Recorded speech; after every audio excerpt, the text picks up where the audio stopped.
Okay, good afternoon. So we are looking at Concord. Concord in English language refers to the agreement that exists between the subject of a sentence, the verb, and other elements of the sentence. It means that for us to have a correct grammatical expression, there must be an agreement between the subject, the verb, and other elements of the sentence. However, some people do say that concord is the agreement between the subject and the verb. They are quite correct.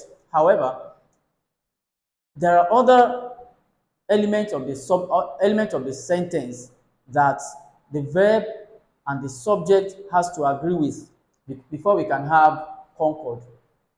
So we have different rules of concord. So these rules have been, have been made to form types. So I will be looking at types of concord. We have different types of concord. So for number one, which we are going to look at today, and that is a subject-verb concord. That is concord that has to do with the subject and the verb. Now let's have an example. This rule of concord states that the verb, once the subject is singular, the verb should also be singular. And when we have subject, singular subject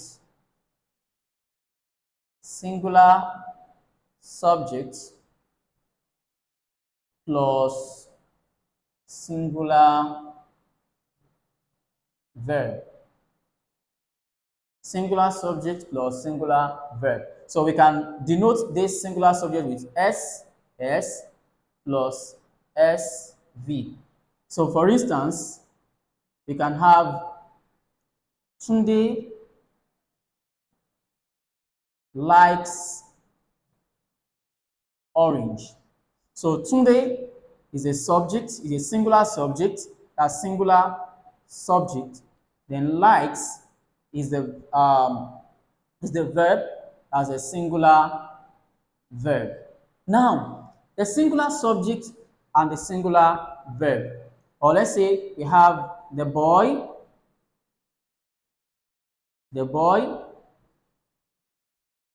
eats every day.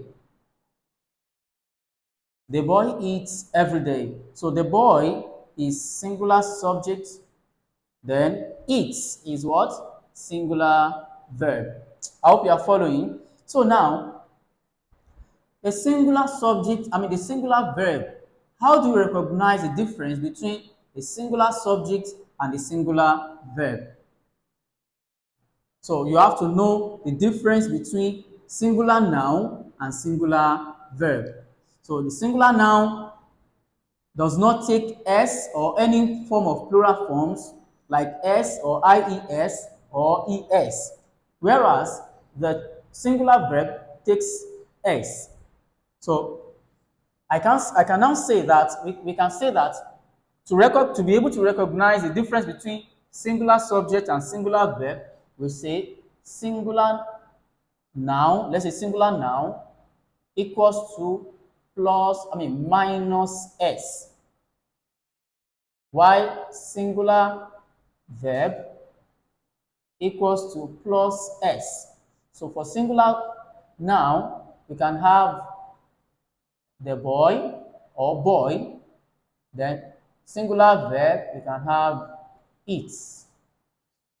So that is that about subject verb concord. So Tunde likes orange. So the noun here, the subject here is singular, then the verb here is also what? Singular. So for subject verb concord, when the subject is singular, the verb is what? Is also singular.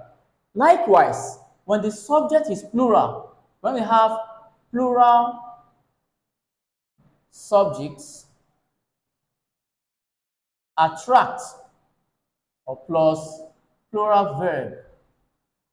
Plural verb. So when the subject is plural, the verb is also plural. For instance, when you have the boys eat every day. The boys eat every day. The boys is a plural subject. Eat is what? Plural, plural verb. So, you see, we live in Abuja. We live in Abuja, not we lives. So we live in Abuja. We is plural, is a plural subject. The subject, remember, can either be a noun or a pronoun. So we here is a pronoun and it's a plural pronoun. So we have plural subject and then plural verb. How do you recognize the difference between plural subject and plural verb? So for plural subject, you have a plural subject that is equals to plus s sometimes, then plural verb equals to minus s. So for plural subject, you can have the boys, then for plural verb, you can have live.